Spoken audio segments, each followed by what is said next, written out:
ಆಯ್ತು.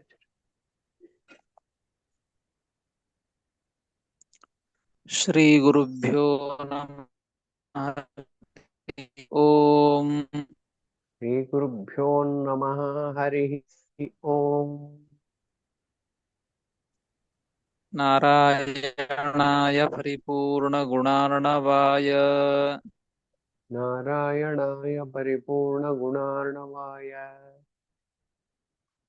ವಿಶ್ವೋದಯಸ್ಥಿತಿಲಯೋನ್ನಿಯತಿಪ್ರದಾಯ ವಿಶ್ವೋದಯಸ್ಥಿತಿಲಯನ್ನಿಯತಿಪ್ರದಾಯ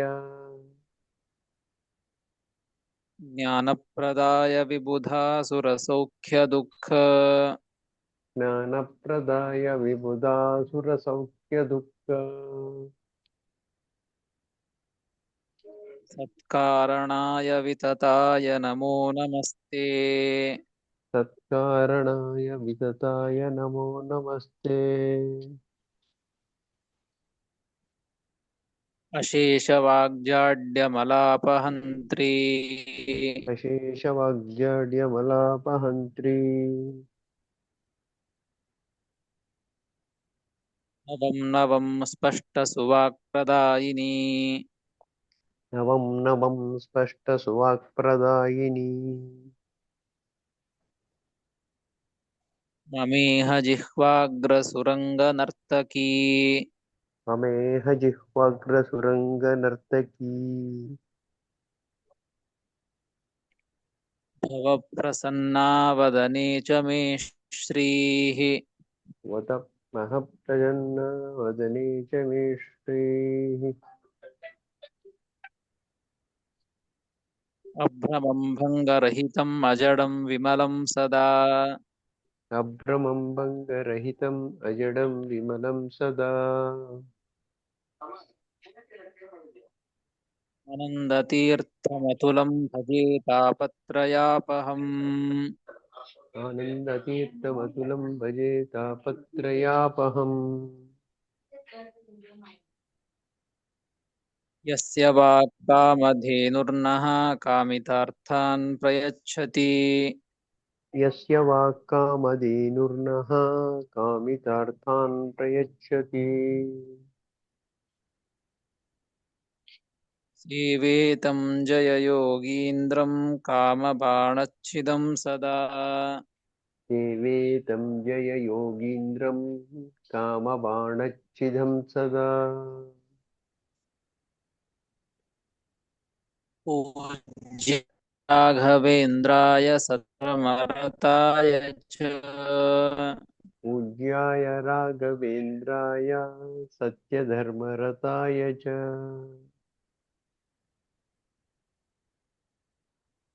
ಭಜತಾಂ ಕಲ್ಪವೃಕ್ಷಾಯ ನಮತಾಂ ಕಾಮಧೇನವೇ ಭಜತಾಂ ಕಲ್ಪವೃಕ್ಷಾಯ ನಮತಾಂ ಕಾಮಧೇನವೇ ಸತ್ಯಾಭಿಘ್ನಕರಾಬ್ಜುತ್ಥಾನ್ ಪಂಚಾಶದ್ವರ್ಷಪೂಜಕಾನ್ ಸತ್ಯಾಭಿಘ್ನಕರಾಬ್ಜೋತ್ಥಾನ್ ಪಂಚಾಶದ್ವರ್ಷಪೂಜಕಾನ್ ಸತ್ಯಪ್ರಮೋದತೀರ್ಥಾರ್ಯಾನ್ ನೌಮಿನ್ಯಾಯಸುಧಾರತಾನ್ ಸತ್ಯಪ್ರಮೋದತೀರ್ಥಾರ್ಯಾನ್ ನೌಮಿ ನ್ಯಾಯಸುಧಾರತಾನ್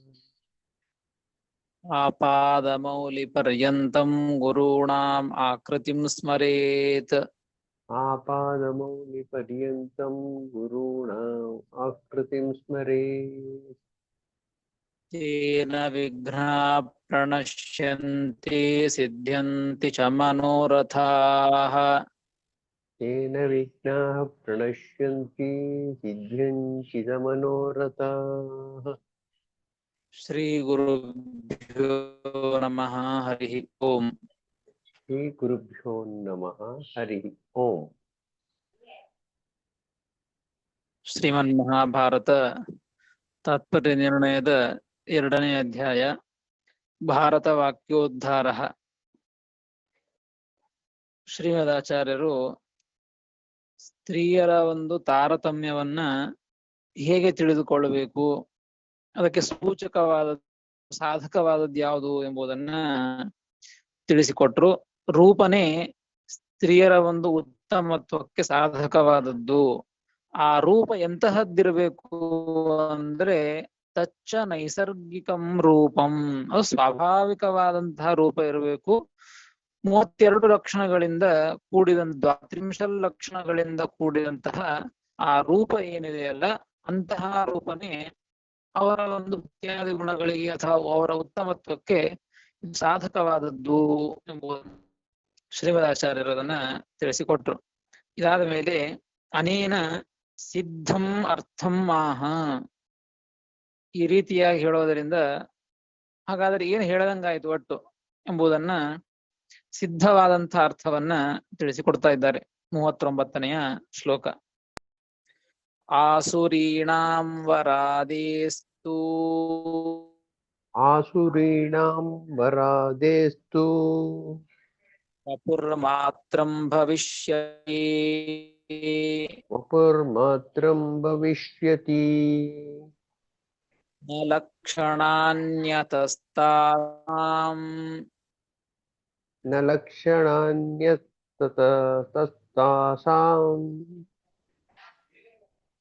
ನೈವ ಭಕ್ತಿ ಕಥಂಚನ ನೈವ ಭಕ್ತಿ ಕಥಂಚನ.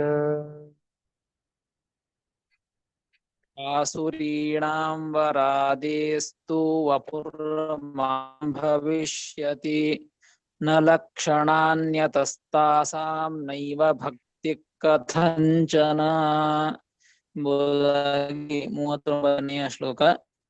ಪದವಿಭಾಗ.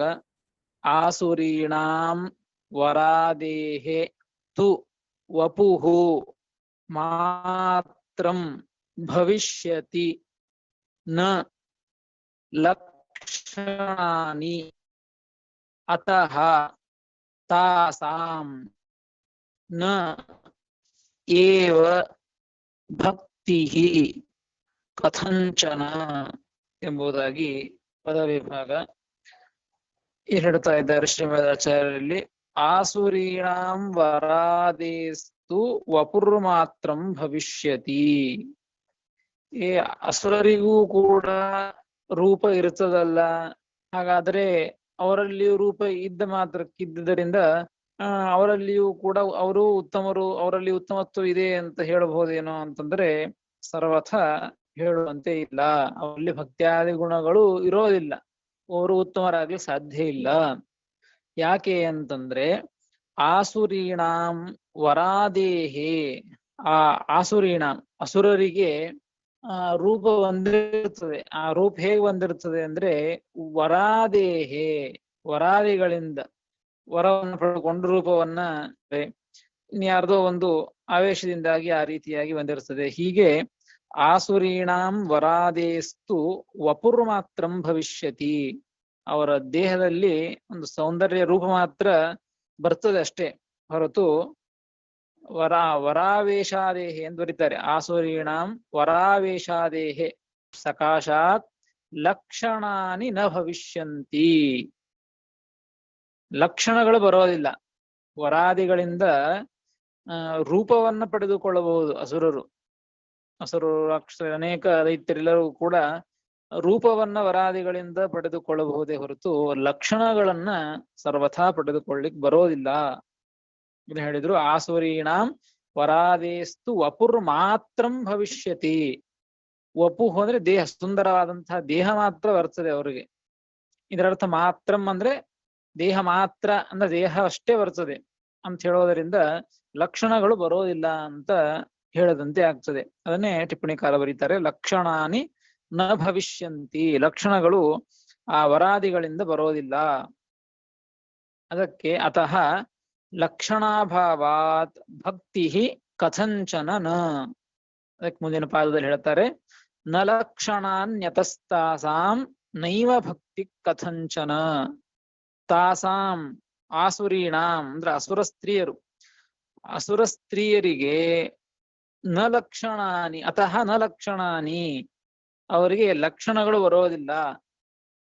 ಇದರಿಂದ ವರಾದಿಗಳಿಂದ ತಪಸ್ ಮಾಡಿ ವರವನ್ನ ಪಡೆದುಕೊಂಡು ರೂಪವನ್ನ ಪಡೆದುಕೊಳ್ಳಬಹುದು ಹೊರತು ನ ಲಕ್ಷಣಾನಿ ಲಕ್ಷಣಗಳನ್ನ ಪಡೆದುಕೊಳ್ಳಿಕ್ ಬರೋದಿಲ್ಲ.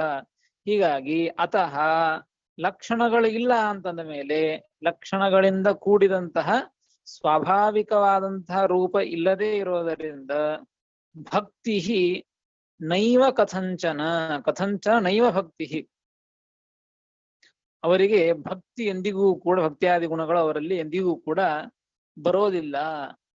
ಅದಕ್ಕಾಗಿ ಅವರು ಉತ್ತಮರಾಗ್ಲಿಕ್ಕೆ ಸಾಧ್ಯ ಇಲ್ಲ ಎಂಬುದನ್ನ ಶ್ರೀಮದಾಚಾರ್ಯ ನಿರ್ಣಯವನ್ನ ಕೊಡ್ತಾರೆ. ಆಸುರೀಣಾಂ ವರಾದೇಸ್ತು ಅಪೂರ್ವ ಮಾತ್ರಂ ಭವಿಷ್ಯತಿ ನ ಲಕ್ಷಣಾನ್ಯತಸ್ತಾಸಾಂ ನೈವ ಭಕ್ತಿ ಕಥಂಚನ ಹೇಳಿ, ದ್ವಾತ್ರಿಂಶಲ್ಲಕ್ಷಣೋಪೇತ ನೈಸರ್ಗಿಕ ರೂಪತ್ವಾತ್ ಭಕ್ತ್ಯಾದಿಯುತಾಃ ಕಾಹ ಇತ್ಯತಃ ತಾಂ ಉಪಪಾದಯತಿ.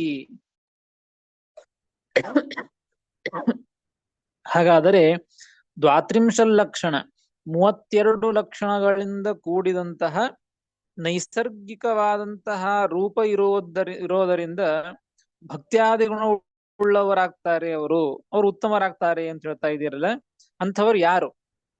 ನೈಸರ್ಗಿಕವಾದಂತಹ ಸ್ವಾಭಾವಿಕವಾದಂತಹ 32 ಲಕ್ಷಣಗಳಿಂದ ಕೂಡಿದಂತಹ ರೂಪ ಯಾರಲ್ಲಿ ಇದೆಯೋ ಆ ರೂಪದಿಂದ ಯಾರನ್ನ ಉತ್ತಮ ಅಂತ ತಿಳಿದುಕೊಳ್ಬೇಕಲ್ಲ, ಅವ್ರು ಯಾರು ಅಂತ ಪ್ರಶ್ನೆ. ಅದಕ್ಕೆ ಅವರ ಹೆಸರನ್ನ ತಿಳಿಸಿಕೊಡ್ತಾ ಇದ್ದಾನೆ. ಅವರನ್ನು ಉದಾಹರಣೆ ಮಾಡ್ತಾ ಇದ್ದಾರೆ ಶ್ರೀಮದಾಚಾರ್ಯರು. ತಾಂ ಉದಾಹರತಿ ತಸ್ಮಾದಿತಿ 40ನೇ ಶ್ಲೋಕ. ತಸ್ಮಾದ್ ರೂಪ ಗುಣೋದಾರ ತಸ್ಮಾತ್ ರೂಪ ಗುಣೋದಾರ ಜಾನಕಿ ರುಕ್ಮಿಣಿ ತಥಾ जानकी रुक्मिणी तथा सत्यभामेत्यादि रूपा सत्यभामैत्यादि रूपा सर्वपरमामता श्री सर्वपरमामता तस्माद्रूप गुणोदारा जानकी रुक्मिणी तथा ಸತ್ಯಭಾಮೇತ್ಯಾದಿ ರೂಪಾ ಶ್ರೀ ಸರ್ವ ಪರಮಾಮತ ಎಂಬುದಾಗಿ 40ನೆಯ ಶ್ಲೋಕ ಪದ ವಿಭಾಗ. ತಸ್ಮಾತ್ ರೂಪ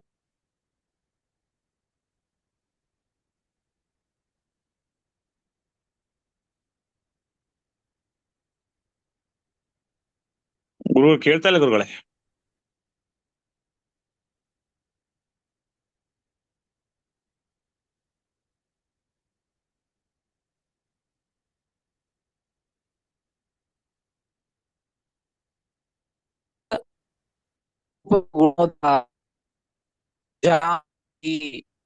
ರುಕ್ಮಿಣಿ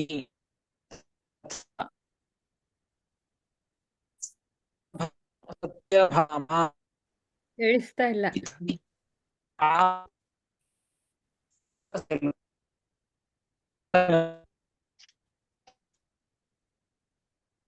ಗುರುಗಳು ಕೇಳ್ತಾ ಇಲ್ಲ. ಕೇಳಿಸ್ತಾ ಇಲ್ವಾ? ಈಗ ಸ್ಪಷ್ಟ ಬಂತು ನೋಡಿ. ನೀವು ಇದುವರೆಗೆ ಕೇಳಲೇ ಇಲ್ಲ.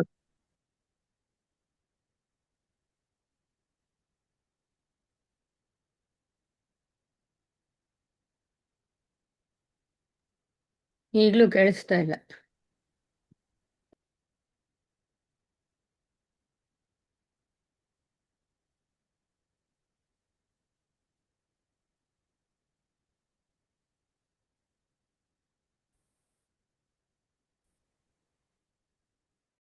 ಕೇಳಿಸ್ತಾ ಇದೆ ನೋಡಿ. ಈಗ ಕೇಳ್ತಾ ಇದೆ ಗುರುಗಳೇ.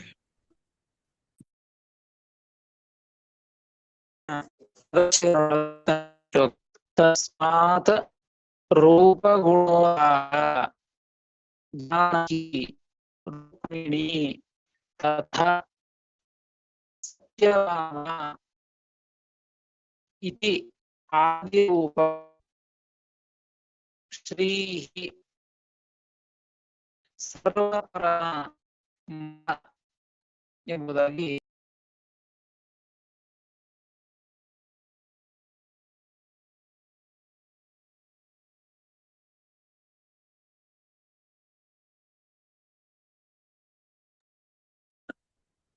ಗುರುಗಳು ಕೇಳ್ತಾ ಇಲ್ಲ, ಹೋಯ್ತು. ಕೇಳಿಸ್ತಾ ಇಲ್ಲ.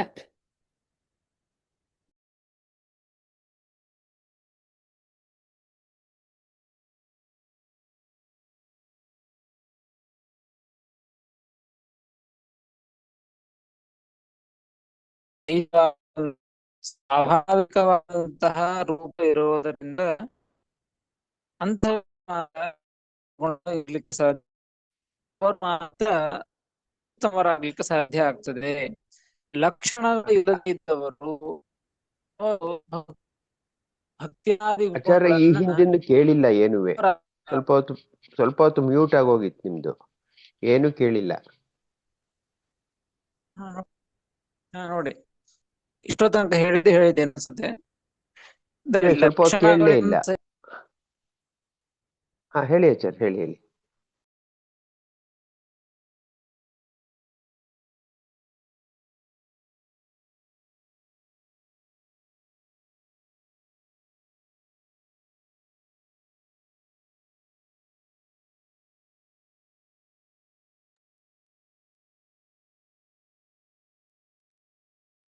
ನೋಡಿ, ಹಿಂದಿಂದ ಹೇಳ್ತಾ ಇದ್ದೀನಿ ನೋಡಿ ಅನ್ಸುತ್ತೆ. ಹಾ ಹೇಳಿ ಆಚಾರ್ಯ. ಲಕ್ಷಣಗಳಿಂದ ಸಹಿತವಾದ ರೂಪವೇ ಭಕ್ತ್ಯಾದಿ ಗುಣಗಳಿಗೆ ಸಾಧಕ, ಉತ್ತಮತ್ವಕ್ಕೆ ಸಾಧಕ.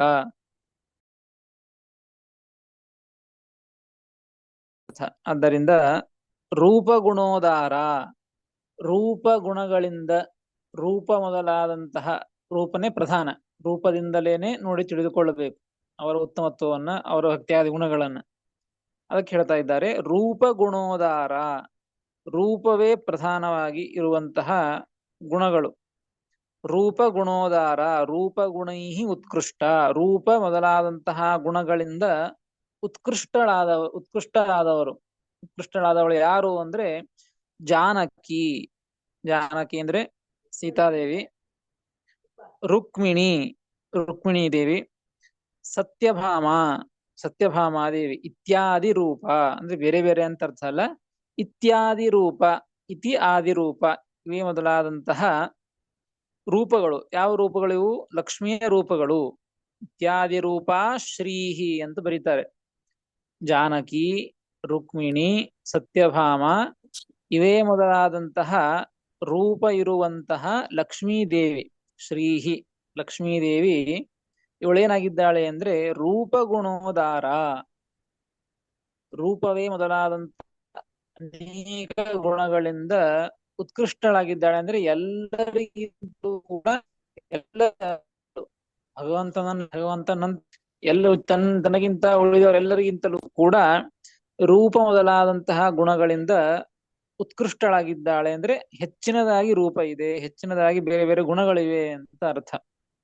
ಅದಕ್ಕಾಗಿ ಲಕ್ಷ್ಮೀದೇವಿ ಎಲ್ಲ ಗುಣಗಳಿಂದ, ರೂಪ ಮೊದಲಾದಂತಹ ಎಲ್ಲ ಗುಣ, ಅನೇಕ ಗುಣಗಳಿಂದ ಉತ್ಕೃಷ್ಟಳಾದ್ದರಿಂದ, ಆ ಗುಣಗಳಿಂದ ಕೂಡಿದ್ದರಿಂದ ಸರ್ವಪರಮಾ ಮತ ಯತಃ ತಸ್ಮಾತ್ ಸರ್ವಪರಮಾ ಸರ್ವಾಭ್ಯಃ ಶ್ರೇಷ್ಠ ಉತ್ತಮ ಮತ. ದೇವತೆಗಳಿಗಿಂತಲೂ ಕೂಡ ಉತ್ತಮಳು ಎಂಬುದಾಗಿ ಕರೆಸಿಕೊಳ್ತಾಳೆ. ಸರ್ವ ಪರಮಾಮತ ಎಂಬುದನ್ನ ಈ ನಿರ್ಣಯವನ್ನ ತಿಳಿಸ್ತಾ ಇದ್ದಾರೆ. ಯಾರು ಅಂತ ಕೇಳಿದ್ದು, 23 ಲಕ್ಷಣಗಳಿಂದ ಕೂಡಿದಂತಹ, 32 ಲಕ್ಷಣಗಳಿಂದ ಕೂಡಿದಂತಹ ಸ್ವಾಭಾವಿಕವಾದ ರೂಪ ಇರುವವರು ಯಾರು ಅಂತ ಪ್ರಶ್ನೆ ಮಾಡಿದ್ದು. ಅದಕ್ಕೆ ಶ್ರೀಮದಾಚಾರ್ಯರು ಉತ್ತರವನ್ನು ಕೊಟ್ಟದ್ದು. ಲಕ್ಷ್ಮೀದೇವಿ, ಜಾನಕಿ, ರುಕ್ಮಿಣಿ, ಸತ್ಯಭಾಮ ಮೊದಲ ರೂಪ ಇರುವಂತಹ ಲಕ್ಷ್ಮೀದೇವಿನೇ ಉತ್ಕೃಷ್ಟಳಾದವಳು, ಉತ್ತಮ ಭಕ್ತ್ಯಾದಿ ಗುಣಗಳಿಂದ ಕೂಡಿದವಳು. ಯಾರು ಇದರ ತಾರತಮ್ಯ ಪ್ರಕಾರ. ಇನ್ನು ಲಕ್ಷ್ಮಿಯ ನಂತರದಲ್ಲಿ ಸ್ತ್ರೀಯರಲ್ಲಿ, ಸ್ತ್ರೀ ದೇವತೆಗಳಲ್ಲಿ ನಂತರ ಯಾರು ಉತ್ತಮರು ಅಂತಂದ್ರೆ ಮುಂದಿನ ಶ್ಲೋಕ, 41ನೇ ಶ್ಲೋಕ. ಪಶ್ಚಾತ್ ದ್ರೌಪದಿ ಚ ತತಃ ಪಶ್ಚಾತ್ ದ್ರೌಪದಿ ಚ ಸರ್ವಾಭ್ಯೋ ರೂಪತೋದರ ಸರ್ವಾಭ್ಯೋ ರೂಪತೋ ವರ ಯಾರು ಮ್ಯೂಟ್ ಮಾಡಿ ಯಾರು? ಭೂಭಾಪಣೆ ಭೂಭಾರಕ್ಷಣೆ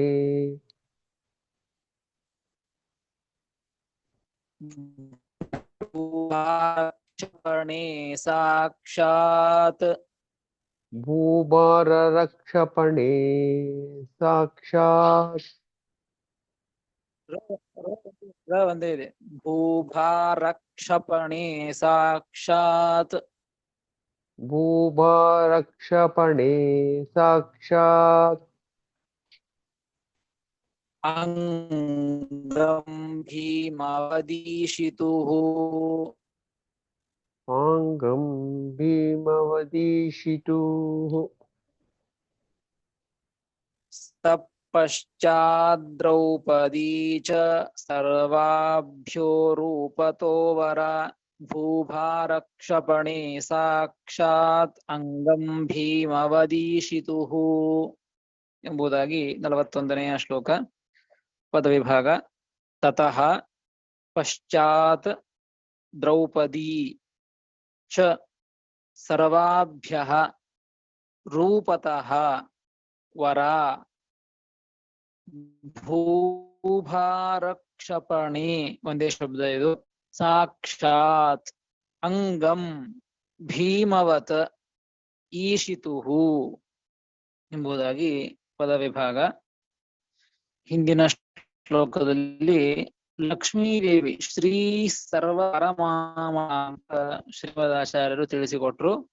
ತದನಂತರದಲ್ಲಿ ತತಃ ಪಶ್ಚಾತ್ ಲಕ್ಷ್ಮೀದೇವಿಯ ಅನಂತರದಲ್ಲಿ ಯಾರು ಉತ್ತಮರು ಅಂತಂದ್ರೆ ಲಕ್ಷ್ಮೀಗಿಂತ ಕಡಿಮೆ ಇನ್ನುಳಿದ ದೇವತೆಗಳಿಗಿಂತಲೂ ಉತ್ತಮರು ಅಂತ ಅರ್ಥ. ಲಕ್ಷ್ಮೀದೇವಿಯ ನಂತರದಲ್ಲಿ ಯಾರು ಉತ್ತಮರು ಅಂತಂದ್ರೆ ತತಃ ಪಶ್ಚಾತ್ ದ್ರೌಪದಿ ಚ ದ್ರೌಪದಿ ದೇವಿ ಇವಳು ಲಕ್ಷ್ಮೀದೇವಿಯ ನಂತರದಲ್ಲಿ ರುಕ್ಮಿಣಿ, ಸತ್ಯಭಾಮ, ಸೀತಾದೇವಿ ಆ ರೂಪಗಳಿಂದ ಕೂಡಿ ಆ ರೂಪ ಸ್ವರೂಪಳಾದ ಲಕ್ಷ್ಮೀದೇವಿ. ಆ ಲಕ್ಷ್ಮೀದೇವಿಯ ನಂತರದಲ್ಲಿ ಯಾರು ಉತ್ತಮರು ಅಂತಂದ್ರೆ ದ್ರೌಪದಿ.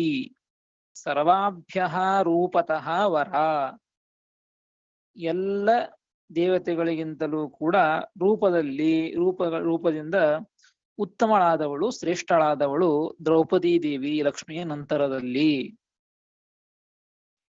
ಇವಳೇ ಉತ್ತಮಳು. ಯಾಕೆ ರೂಪ ಲಕ್ಷ್ಮೀದೇವಿಯ ನಂತರದಲ್ಲಿ ಲಕ್ಷ್ಮೀದೇವಿಗೆ ಎಲ್ಲರಿಗಿಂತಲೂ ಉತ್ತಮವಾದಂತಹ ರೂಪ 32 ಲಕ್ಷಣಗಳಿಂದ ಕೂಡಿದಂತಹ ರೂಪ ಇದೆ. ತದನಂತರದಲ್ಲಿ ಯಾರಿಗೆ ರೂಪ ಇದೆ, ಯಾರಲ್ಲಿ ಭಕ್ತ್ಯಾದಿ ಗುಣ ಅತಿಶಯವಾಗಿ ಇವೆ ಅಂತಂದ್ರೆ ದ್ರೌಪದಿ ದೇವಿಯಲ್ಲಿ ಇದೆ. ಅದಕ್ಕಾಗಿ ಎಲ್ಲ ದೇವತೆಗಳಿಗಿಂತಲೂ ಕೂಡ ದ್ರೌಪದಿ ದೇವಿ ಲಕ್ಷ್ಮೀ ದೇವಿಯ ನಂತರದಲ್ಲಿ ಉತ್ತಮಳು. ಮತ್ತೇನು ಅಂದ್ರೆ ಭೂಭಾರಕ್ಷಪಣೆ ಸಾಕ್ಷಾತ್ ಅಂಗಂ ಭೀಮವತ್ ಈಶಿತುಃ. ಈಶಿತುಃ ಅಂಗಂ ಸಾಕ್ಷಾದಂಗಂ. ಭೂಭಾರಕ್ಷಪಣೆ ಭೀಮವತ್ ಈಶಿತುಃ ಸಾಕ್ಷಾದಂಗಂ. ಭೀಮಸೇನ ದೇವರಂತೆ ಭೀಮಸೇನ ದೇವರು ಹೇಗೆ ತಸ್ಯಾಹ ಅಂಗತ್ವಮಾಹ ಭೂಭಾರೇತಿ. ಈಶಿತುಃ ಅಂದ್ರೆ ಭಗವಂತನಿಗೆ ಅಂತರ್ಥ. ಹರೇಹೇ ಭಗವಂತನ ಒಂದು ಕಾರ್ಯ ಯಾವುದು ಅಂದ್ರೆ ಭೂಭಾರ ಹರಣ. ಭೂಭಾರ ಕ್ಷಪಣ ಅಂದ್ರೆ ಒಂದೇ ಅರ್ಥ. ಭೂಭಾರ ಕ್ಷಪಣ ಅಂದ್ರೆ ಭೂಭಾರವನ್ನ ನಾಶ ಮಾಡೋದು ಅಂತ ಅರ್ಥ. ಈ ಭೂಭಾರ ಹರಣ ಎಂಬುವಂತಹ ಭಗವಂತನ ಈಶಿತು ಅಂದ್ರೆ ಹರಿಯ ಭಗವಂತನ ಈ ಭೂಭಾರ ಹರಣ ಎಂಬುವಂತಹ ಕಾರ್ಯದಲ್ಲಿ ಭೀಮವತ ಸಾಕ್ಷಾದಂಗಂ ದೇವಿಯು ಕೂಡ ಭೀಮಸೇನ ದೇವರಂತೆ ಸಾಕ್ಷಾತ್ ನೇರವಾಗಿ ಆ ಕಾರ್ಯಕ್ಕೆ ಭಗವಂತನಿಗೆ ಅಂಗಳಾಗಿದ್ದಾಳೆ. ಹೀಗಾಗಿ ಆ ದ್ರೌಪದಿ ದೇವಿಯು ಕೂಡ ಲಕ್ಷ್ಮೀ ದೇವಿಯ ನಂತರದಲ್ಲಿ ಉತ್ತಮಳು ಅಂತ ಹೇಳ್ತಾ ಇದ್ದಾರೆ. ಹಿಂದೆ ಬಂತು ಭೀಮಸೇನ ದೇವರು ಭೂಭಾರ ಹರಣ ಎಂಬುವಂತಹ ಕಾರ್ಯದೊಳಗೆ ಭಗವಂತನಿಗೆ ಅತ್ಯಂತ ಅಂತರಂಗ ಸಾಧಕರು ಅಂತ ಹೇಳಿದ್ದು. ಅದರ ಅರ್ಥ ಒಂದೇ, ಸಾಕ್ಷಾತ್ ಅಂಗಳಾಗಿದ್ದ ಅಂಗ ಅಂದ್ರೂ ಒಂದೇ ಅರ್ಥ. ಹೇಗೆ ಹಿಂದೆ ಒಂದದ್ದು ಭೀಮಸೇನ ದೇವರು ಅಂತರಂಗ ಸಾಧಕರಾದ್ದರಿಂದ ಭಗವಂತನಿಗೆ ಪ್ರೀತ್ಯಾಸ್ಪದರು, ಅದಕ್ಕೆ ಉತ್ತಮರು ಅಂತ ಹೇಳಿದ್ರು. ಹಂಗ ಅದೇ ರೀತಿ ಭೀಮಸೇನ ದೇವರಂತೇನೆ ದ್ರೌಪದಿ ದೇವಿಯು ಕೂಡ ಸಾಕ್ಷಾದಂಗಳಾಗಿದ್ದಾಳೆ, ಅಂತರಂಗ ಸಾಧಕಳಾಗಿದ್ದಾಳೆ, ಸಾಕ್ಷಾದಂಗಳಾಗಿದ್ದಾಳೆ ಭೂಭಾರ ಹರಣ ಎಂಬುವಂತಹ ಕಾರ್ಯದೊಳಗೆ. ಅದಕ್ಕೆ ದ್ರೌಪದಿ ದೇವಿ ಉತ್ತಮ ಅಂತ ಹೇಳ್ತಾ ಇದ್ದಾರೆ. ಹೇಳಿದ್ರು ಭೀಮವತ ಭೂಭಾರಸ್ಯ ಕ್ಷಪಣೆ ನಿರಸನೆ ಅಂತ ಅರ್ಥ, ನಾಶನೆ ಅಂತ ಅರ್ಥ. ಸಾಕ್ಷಾದಂಗಂ ಭವತಿ, ನೇರವಾಗಿ ಅಂಗಳ ಉತ್ತಮಳು ಎಂಬುದಾಗಿ ಶ್ರೀಮದಾಚಾರ್ಯರು ಈ ರೀತಿಯಾಗಿ ಲಕ್ಷ್ಮೀದೇವಿಯ ನಂತರದಲ್ಲಿ ದ್ರೌಪದಿ ದೇವಿಯವರು ಆ ತಾರತಮ್ಯವನ್ನ ತಿಳಿಸಿಕೊಡ್ತಾ ಇದ್ದಾರೆ. ಇಲ್ಲಿ ಒಂದು ಪ್ರಶ್ನೆ ಬರ್ತದೆ. ಆ ಪ್ರಶ್ನೆಯನ್ನ ಮುಂದಿನ ಶ್ಲೋಕದಲ್ಲಿ ಶ್ರೀಮದಾಚಾರ್ಯರು ಪರಿಹಾರ ಮಾಡ್ತಾ ಇದ್ದಾರೆ. ಇಲ್ಲಿ ಕೊನೆಗೆ ಹೇಳಿದ್ರು ಅಂಗಂ ಅಂತ ಹೇಳಿದ್ರು. ಭೀಮಸೇನ ದೇವರಂತೆ ಸಾಕ್ಷಾತ್ ಭಗವಂತನ ಅಂಗಳಾಗಿದ್ದಾಳೆ ಅಂತ ಹೇಳಿದ್ರು. ಹೇಗೆ ಅಂಗಳಾಗಿದ್ದಾಳೆ? ಭೀಮವತ್, ಭೀಮಸೇನ ದೇವರಂತೆ ಅಂಗಳಾಗಿದ್ದಾಳೆ. ಹಾಗಾದ್ರೆ ಭೀಮಸೇನ ದೇವರಂತೆ ಅಂದ್ರೆ ಭೀಮಸೇನ ದೇವರಿಗೂ ದ್ರೌಪದಿ ದೇವಿಗೂ ಸಾಮ್ಯ ಬಂದ್ಬಿಡ್ತಲ್ಲ ನೋಡ್ರಿ. ಸಾಕ್ಷಾದಂಗಂ ಇತಿ ಪ್ರಾಪ್ತ ಭೀಮ ಸಾಮ್ಯಂ ನಿವಾರಯತಿ. ಸಾಕ್ಷಾದಂಗ ಅಂತ ಹೇಳ್ತಾ ಇದ್ದಾರೆ ದ್ರೌಪದಿ ದೇವಿ. ಹೆಂಗ್ ಭೀಮಸೇನ ದೇವರು ಸಾಕ್ಷಾತ್ ಆ ಕಾರ್ಯಕ್ಕೆ ಅಂಗರಾಗಿದ್ದ ಭಗವಂತನಿಗೆ,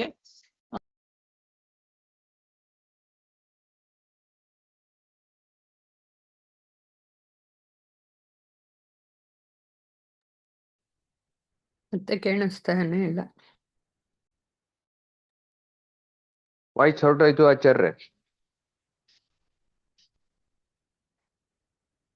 ಸಾರಿ ರೀ, ನಾನು ಲಾಗಿನ್ ಆದ ಕೂಡಲೇ ನೋಡಿಲ್ಲ ಇಲ್ಲಿ ಮ್ಯೂಟ್ ಆಗಿದ್ದು. ಪರವಾಗಿಲ್ಲ ಆಚಾರ್ಯ, ಏನು ಕೇಳಿಸ್ತಾ ಇಲ್ಲ. ಸಾಕ್ಷಾದಂಗ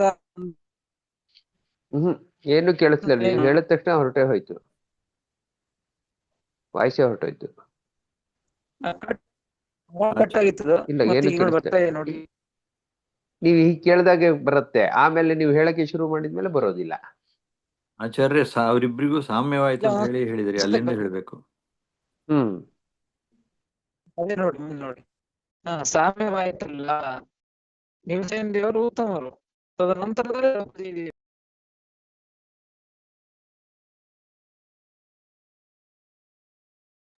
ಮತ್ತೆ ಹೊರಟೋಯ್ತು ವಾಯ್ಸ್.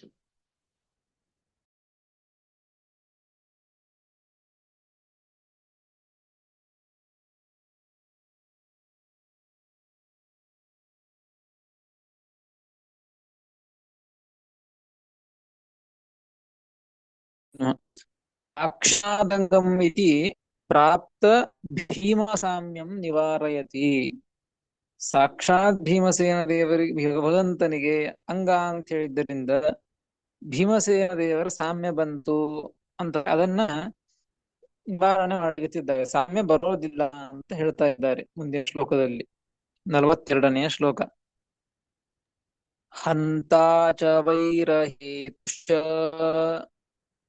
ಹಂತಾ ಚ ವೈರಹೇತುಶ್ಚ ಭೀಮ ಪಾಪಜನಸ್ಯ ತು ಭೀಮ ಪಾಪಜನಸ್ಯ ತು ದ್ರೌಪದಿ ವೈರಹೇತುಸ್ಯ ಸೇತುಸ್ಸಾ ದ್ರೌಪದಿ ವೈರಹೇತುಸ್ಸಾ.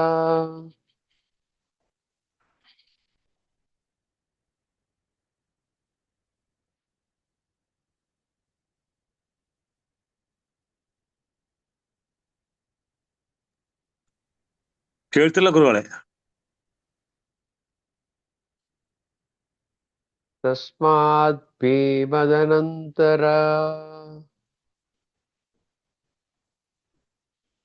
ದ್ರೌಪದಿ ವೈರಹೇತುಸ್ಸಾ ದ್ರೌಪದಿ ವೈರಹೇತುಸ್ಸಾ ತಸ್ಮಾದ್ ಭೀಮಾದನಂತರ ತಸ್ಮಾತ್ ಭೀಮಾದನಂತರ ತಾತಿರಹೇಶ್ಚ ಭೀಮ ಪಾಪಸ್ಯ ತು ದ್ರೌಪದಿ ವೈರಹೇತುಸ್ಸಾ ತಸ್ಮಾತ್ ಭೀಮಾದನಂತರ ಎಂಬುದಾಗಿ 42ನೇ ಶ್ಲೋಕ ಪದ ವಿಭಾಗ.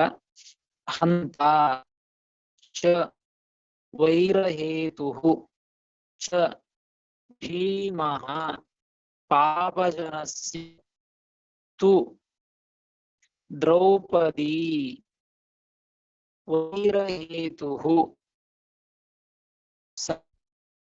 ತಸ್ಮಾತ್ ಭೀಮಾತ್ ಅನಂತರ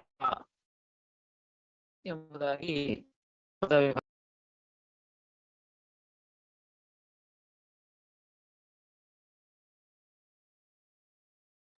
ಕೇಳಿಸಲ್ತು ಆಚಾರ್ಯ.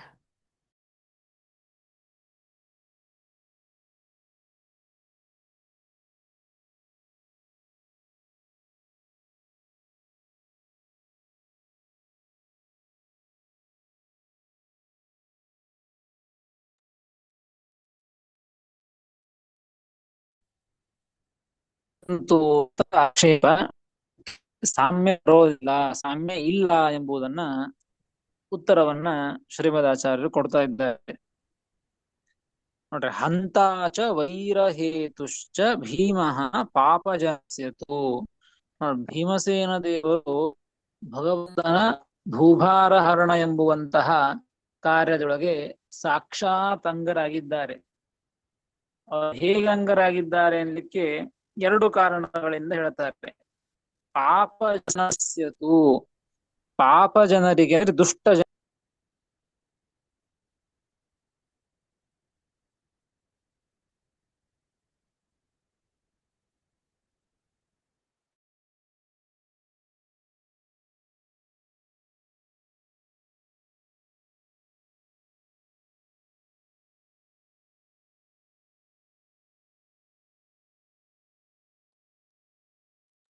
ಭೀಮಸೇನ ದೇವರು ಸಾಕ್ಷಾತ್ ಅಂತ ಈಗ ಕೇಳಿಸ್ತೇನೆ ನೋಡಿ. ಕಟ್ ಕಟ್ ಆಗ್ತಾ ಇದೆ, ಬ್ಯಾಕ್ ಹೋಗಿರುತ್ತೆ ನೋಡಿ.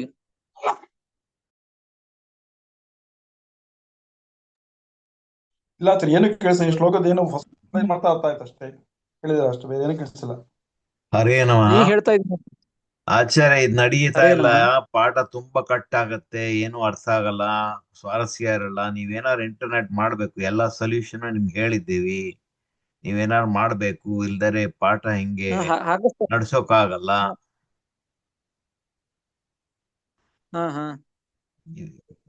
ಲೋಕಲ್ ಫಣಿರಾಜವ್ರು ಇವರೆಲ್ಲ ಹೇಳಿದಾರಲ್ಲ, ಅದನ್ನ ನೋಡಿ ನೀವು ಕೇಳಿಸುತ್ತೆ. ಮಾಡಿ. ಇಲ್ಲ ತುಂಬಾ ಕಟ್ ಆಗತ್ತೆ. ನೀವು 2 ನಿಮಿಷ ಬರುತ್ತೆ, 2 ನಿಮಿಷ ಹೋಗುತ್ತೆ, ಏನು ತಲೆಗೆ ಹೋಗಲ್ಲ. ಹೌದ್ ಹೌದ್ ಹೌದ್ ನೋಡ್ಕೊಂಡ್ ಬಂದಿದ್ದೀನಿ, ನೋಡ್ಕೊಂಡು ಹಾಕಿಸ್ಬೇಕಾಗಿದೆ ಅದು. ಬಹಳ ಇಂಟರ್ನೆಟ್ ಪ್ರಾಬ್ಲಮ್ ನಿಮ್ಗೆ. ನೀವೇನೋ ಸೊಲ್ಯೂಷನ್ ಮಾಡ್ಬೇಕು, ಇಲ್ದರೆ ಉಪಯೋಗ ಇಲ್ಲ. ಕ್ಷಮಿಸಿ. ಸರಿ ಸರಿ ಸರಿ ಸರಿ ಸರಿ ಸರಿ ನೋಡಿ ಕೇಳಿಸ್ತಾ ಇದೆಯಲ್ಲ ಈಗ? ಈಗ ಕೇಳ್ತಾ ಇದೆ ಗುರುಗಳೇ. ಅದು ನಡು ಮತ್ತೆ ಹೋಗ್ಬಿಡ್ತದೆ ಅದು. ಕೇಳಿಸ್ತಾ ಇದೆ ನೋಡಿ. ಮತ್ ಹೋದಾಗ ಮತ್ ಫಸ್ಟಿಂದ ಶುರು ಮಾಡಿರ್ತೀನಿ ತಗೊಳ್ಳಿ, ನಾನು ಹಂಗೆ ಬಿಟ್ಟಿರೋದಿಲ್ಲ ನೋಡಿ. ಪಾಪ ಜನಸ್ಯತು ಭೀಮಃ ಹಂತ ಚ ವೈರಹೇತು. ಪಾಪ ಜನರಿಗೆ, ದೈತ್ಯರಿಗೆ, ಅಸುರರಿಗೆ, ದುಷ್ಟರಿಗೆ ಭೀಮಸೇನ ದೇವರು 2 ರೀತಿಯಿಂದ ಭೂಭಾರಹರಣ ಎಂಬುವಂತಹ ಕಾರ್ಯದೊಳಗೆ ಭಗವಂತನಿಗೆ ಅಂಗರಾಗಿದ್ದಾರೆ ಅಂತ ಹೇಳ್ತಾ ಇದ್ದಾರೆ. ಒಂದು ಹಂತ ವೈರಹೇತುಶ್ಚ, ಆ ವೈರಹನನಯೋ ಕಾರಣತ್ವಾತ್ ಶ್ರೈಷ್ಟ್ಯಂ. ಆ ಒಂದು ದುಷ್ಟರ ಒಂದು ವೈರ, ಅವರ ಒಂದು ದ್ವೇಷ ಹುಟ್ಟುವುದಕ್ಕಾಗಿಯೂ ಭೀಮಸೇನ ದೇವರು ಕಾರಣರಾಗಿದ್ದಾರೆ. ಮತ್ತು ಹನನಯೋಹೋ, ಅವರ ಸಂಹಾರಕ್ಕೂ ದೇವರೇ ಕಾರಣರಾಗಿದ್ದಾರೆ. ಅವರಿಗೆ ಸಜ್ಜನರ ಮೇಲೆ, ಭಗವಂತನ ಮೇಲೆ, ಭಗವದ್ಭಕ್ತರ ಮೇಲೆ ದ್ವೇಷ ಹುಟ್ಟುವಂತೆ ಮಾಡೋದು ಭೀಮಸೇನ ದೇವರೇ ಪಾಪ ಜನರಿಗೆ. ಮತ್ತು ಹಂತಾಚ, ಅವರ ಸಂಹಾರವನ್ನು ಕೂಡ ಭೀಮಸೇನ ದೇವರೇ ಮಾಡ್ತಾರೆ. ಹೀಗಾಗಿ 2ಕ್ಕೂ ಕೂಡ ಭೀಮಸೇನ ದೇವರು ಕಾರಣರಾಗುವ ಮುಖಾಂತರವಾಗಿ ಭಗವಂತನ ಈ ಗುಹಾರಹರಣ ಎಂಬುವಂತಹ ಕಾರ್ಯದೊಳಗೆ ಅಂಗರಾಗಿದ್ದಾರೆ. ದ್ರೌಪದಿ ದೇವಿ ಮಾತ್ರ ದ್ರೌಪದಿ ವೈರಹೇತುಸ್ಸ ತಸ್ಮಾತ್ ಭೀಮಾದ ಅನಂತರ ದ್ರೌಪದಿ ದೇವಿ ಕೇವಲ ಅಸುರರಿಗೆ ದ್ವೇಷ ಹುಟ್ಟುವಂತೆ ಮಾತ್ರ ಮಾಡ್ತಾಳೆ. ಅವಳು ಸಂಹಾರ ಕಾರ್ಯವನ್ನು ಮಾಡುವುದಿಲ್ಲ.